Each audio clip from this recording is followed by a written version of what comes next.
সকাল থেকে যদি একটু বুদ্ধি করে কাজকর্মগুলোকে করা যায় না, তাহলে খুব কম সময়ের মধ্যে সমস্ত কাজ গুছিয়ে করা যায়।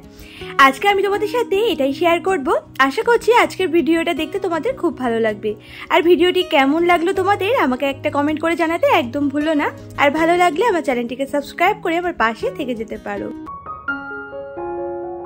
রাধে রাধে বন্ধুরা, কেমন আছো তোমরা সবাই? আশা করছি তোমরা সকলেই খুব ভালো আছো আর সুস্থ আছো। আর আজকের ভিডিওটা গাছে জল দেওয়া থেকে স্টার্ট করলাম। আশা করছি আজকের ভিডিওটা দেখতে তোমাদের খুব ভালো লাগবে। তো এদিকে দেখতেই পারছো, দেখতে দেখতে আমি বেশ অনেক গাছ লাগিয়ে ফেলেছি। আর প্রত্যেকটা গাছ এত সুন্দর গ্রো করেছে না, যে কি বলবো তোমাদেরকে। ওই যে পাতাবাহারি গাছটা দেখলে না, লাল রঙের, আর ওই গাছটা জানো তো এনেছিলাম একটা ছোট্ট চারা, তাও বেশি দিন হয়নি। ছোট্ট চারাটা বসিয়েছিলাম, তাও একটা জঙ্গলের মধ্যে থেকে কুড়িয়ে পেয়েছিলাম। আর সেই গাছটা এত সুন্দর গ্রো করেছে, চারিদিকে ডালপালা ছড়িয়ে গেছে, পাতাগুলো এত সুন্দর লাগে না দেখতে, যে কি বলবো। আর দেখো, এই যে গরম পড়তে না পড়তেই পর্তুলিকা ফুলগুলো ফুটছে, বেশ সুন্দর লাগে কিন্তু দেখতে। ছোট ছোট হলেও দেখতে দারুণ লাগে। আর আমার গাছে দেখো কত বড় একটা জবা ফুটেছে, আর এই জবাটার কালারটাও কিন্তু দারুণ। আর এদিকে দেখো সাদা রঙের অপরাজিতাও ফুটেছে দুটো। আর সাদা কালারের অপরাজিতাগুলো না দেখতে ভীষণ ভালো লাগে জানো তো। ফোনের মধ্যে জানি না তোমাদের কেমন লাগছে, সামনে থেকে তো দারুণ লাগে। আর এদিকে দেখো, এই যে অপরাজিতা গাছগুলো না দেখছে দিন দিন লতানোর চেষ্টা করছে, তাই এখানে লতিয়ে দেবার মতো কিছু নেই বলে একটা দড়ি দিয়ে দেখো বেঁধে দিয়েছি। আর ওই দড়িটা বেয়ে বেয়ে কিন্তু বেশ ভালোভাবে লতাচ্ছে।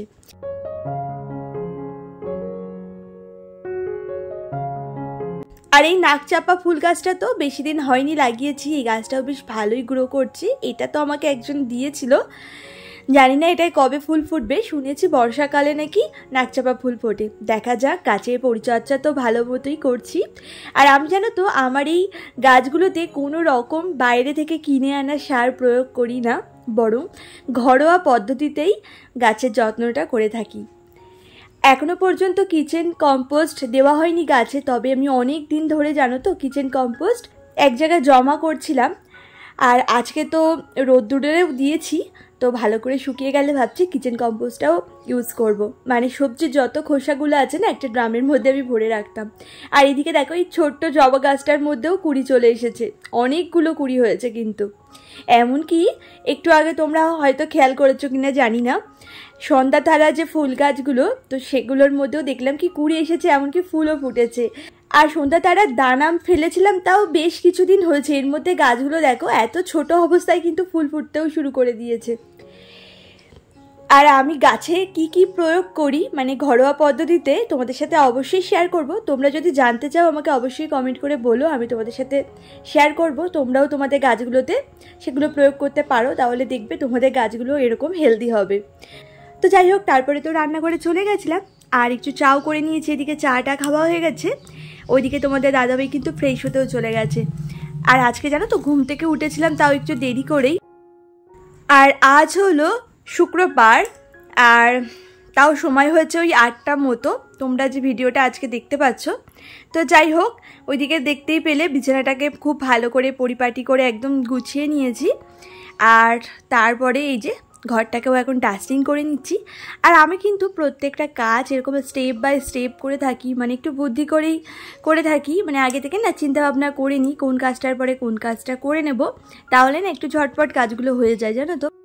গতদিনের ভিডিওতে আমাকে পিডি ফ্যামিলি আইডি থেকে একটা দিদিভাই কমেন্ট করে বলেছিলে, সত্যি গো দিদিভাই, আমাদের এটাই কাজ, ধোয়া মজা পরিষ্কার করা। ফুল ওয়াচ করলাম, ভিডিওটা খুব ভালো লাগলো। থ্যাংক ইউ গো দিদিভাই আমাকে এত সুন্দর কমেন্ট করার জন্য, খুব ভালো থেকো তুমি। আর আমিও চেষ্টা করব তোমাদের সকলেরই পাশে থাকার।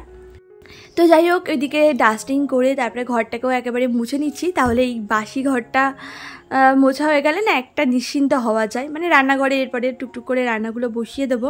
তারপরে তো সংসারের যাবতীয় অনেক কাজকর্ম থাকে, তো সবটাই তো শেয়ার করা সম্ভব হয় না।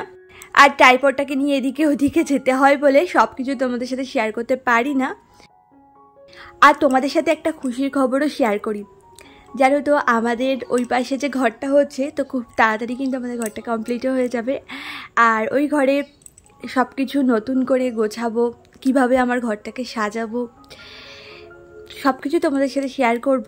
তোমরা অবশ্যই এই চ্যানেলটিকে সাবস্ক্রাইব করে নিও, তাহলে তোমরা দেখতে পারবে আমি আমার নতুন ঘরটাকে কিভাবে সাজাচ্ছি। তো যাই হোক, এদিকে দেখো আজকে করে নিচ্ছি একটু পুঁই ছেঁচড়া, তাও আবার বিয়েবাড়ির স্টাইলে। আর পুঁই ছেঁচড়া খেতে না আমার ভীষণ ভালো লাগে, জানো না, আর তোমাদের দাদাভাইয়েরও খুব ভালো লাগে। আর আজকে এই মাছের মাথা দিয়ে করছি পুরো বিয়েবাড়িতে যেরকমভাবে করে, তো সেরকমভাবেই প্রথমে না তেলের মধ্যে একটু 5 ফোড়ন দিয়ে নিয়েছিলাম, আর তারপরে একটু শুকনো লঙ্কা ফোড়ন দিয়ে পেঁয়াজ কুচি দিয়েছিলাম। তারপরে খানিকক্ষণ পেঁয়াজটা হালকা করে ভেজে নিয়েছি, ওর মধ্যে একটু আদা রসুন পেস্ট দিয়েছি, আর সাথে কাঁচা লঙ্কাও পেস্ট মানে একসাথে পেস্ট করেছিলাম সেটা দিয়েছিলাম। তো নেড়ে ছেড়ে ওর মধ্যে একটু সামান্য লঙ্কার গুঁড়ো আর জিরার গুঁড়ো দিয়ে খুব ভালো করে নেড়ে নুন হলুদ দিয়ে মাথাগুলো দিয়ে দিয়েছিলাম।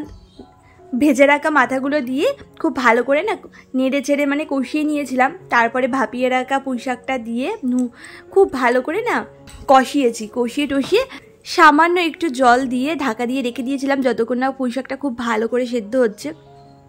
আর নামানোর সময় সামান্য একটু গরম মশলা দিয়ে আর চিনি দিয়ে নামিয়েছিলাম, দারুণ হয়েছিল জানো তো খেতে।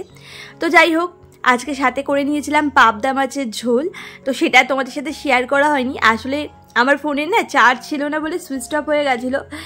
তো যাই হোক, ওইদিকে দেখো রান্নাবান্না করে বাসনগুলোও কিন্তু মেজে নিয়েছি। তো সমস্ত বাসনগুলো জল ঝরানোর জন্য গামলার মধ্যে রেখে দিয়েছি, পরে এক ফাঁকা সময় মানে দুপুরে হোক বা সন্ধ্যেবেলায় হোক ওই বাসনগুলোকে গুছিয়ে রেখে দেবো।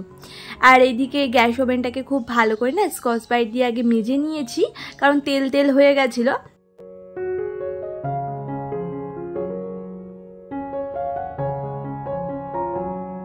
আর তারপরেই দেখো এই যে ঘর মোছা নেতাটা দিয়ে খুব ভালো করে না ওভেনটাকে মুছে নিচ্ছি। আর তারপরে এই যে কাউন্টার টপটাকেও খুব ভালো করে না ক্লিন করে নেব। প্রতিদিনই রান্নাবান্না করার পরে আমি জানো তো রান্নাঘরটাকে খুব ভালো করে ক্লিন করে নিই। আর রান্নাবান্না করার পরে রান্নাঘরটাকে ক্লিন করলে দেখতেও বেশ ভালো লাগে, রান্নাঘরে ঢুকতেও মনটাও শান্তি লাগে। তো যাই হোক, ওইদিকে রান্নাঘরটাকে ভালো করে ক্লিন করে তারপরে চলে এসেছি দেখো এখন আবার জামা কাপড় কাচতে। তো ওইদিকে রান্নাবান্না করতে করতে কিন্তু জামা কাপড়গুলো ভিজিয়ে রেখে দিয়েছিলাম, আর অনেকক্ষণ বেশ হয়েছে ভেজানো, তাই এখন ভালো করে দেখো জামা কাপড়গুলো কেচে নিচ্ছি। আর আমি জানো তো জামা কাপড় বিশেষ করে ছাদেই কাছি, নিচে কাছি না। আর এই দুদিন না ঘুম থেকে উঠতে একটু লেট হয়ে যাচ্ছে, আর সেই কারণে ছাদে গিয়ে আর কাচতে পারছি না, তাই এই নিচেই কেচে নিচ্ছি। কারণ ছাদে যা রোদ্দুর, ওই রোদ্দুরের মধ্যে কাচতে কিন্তু ঘাম ছুটে যাবে একেবারে, তো ওই জন্যই নিচে কেচে নিচ্ছি। আর এই টেনে টেনে বালতিটা কিন্তু নিয়ে যেতে হবে সেই ছাদের উপরে, ওই জন্য না খুব অসুবিধা হতো, তাই জন্যই না ছাদেই কাচতাম জামা কাপড়। তো ঘুম থেকে একটু তাড়াতাড়ি যখনই উঠি তখনই ছাদের মধ্যেই কেচে নিই জামা কাপড়টা। আর আমাকে কমেন্ট করেছিল মিঠু শিকদার থেকে, নাইস ব্লগ। থ্যাংক ইউ গো দিদিভাই, আমাকে সাপোর্ট করার জন্য আর আমার পাশে থাকার জন্য। অনেক অনেক ভালো থেকো, আর এইভাবেই আমার পাশে থেকো। আর কথা আবৃত্তি থেকে আমাকে দিদিভাই বলেছিলে ফুলগুলো খুব সুন্দর, ভিডিওটা খুব ভালো লাগলো। থ্যাংক ইউ গো দিদিভাই। তো যাই হোক, এখন আবার ছাদে চলে এসেছি, আর এই যে সমস্ত জামা কাপড়গুলো মেলে দিচ্ছি। আর ওইদিকে তোমাদের দাদাভাইয়ের প্যান্টগুলো কিন্তু উল্টো করে মেললাম, কারণ বেশি রোদ্দুরে না প্যান্টের কালারগুলো জ্বলে যেতে পারে। আর আমার নাইটিগুলোও না উল্টো করেই মেলছি। তোমরা একটু লক্ষ্য করে দেখবে আমি জামা কাপড়গুলো না উল্টো করেই মেলার চেষ্টা করি সব সময়, কারণ এই রোদ্দুরে নইলে কালার নষ্ট হয়ে যেতে পারে। তো সবটা তো সম্ভব হয় না, কিন্তু যেগুলো বেশি দরকারি মানে বেশি প্রয়োজন ভালো ভালো জামা কাপড় আর কি, তো সেগুলো কিন্তু উল্টো করেই মেলার চেষ্টা করি। তো চলো বন্ধুরা, আজকের ভিডিওটা এই পর্যন্তই। সবাই ভালো থেকো, সুস্থ থেকো, আবারও চলে আসবো নতুন একটা ভিডিও নিয়ে। টাটা। এই যে মিনি, কি করছো? এই যে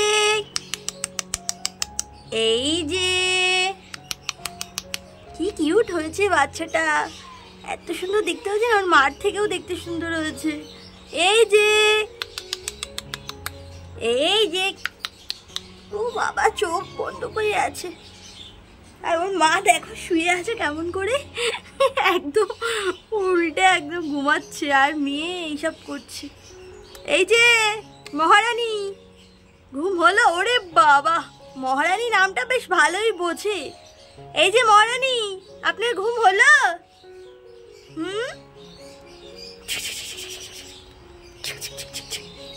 চোখ বন্ধ করে একেবারে ঘুমা ঘুমা ঘুমা, আর ডিস্টার্ব করব না বাবা, দুজনে একদম আলসি সারছে।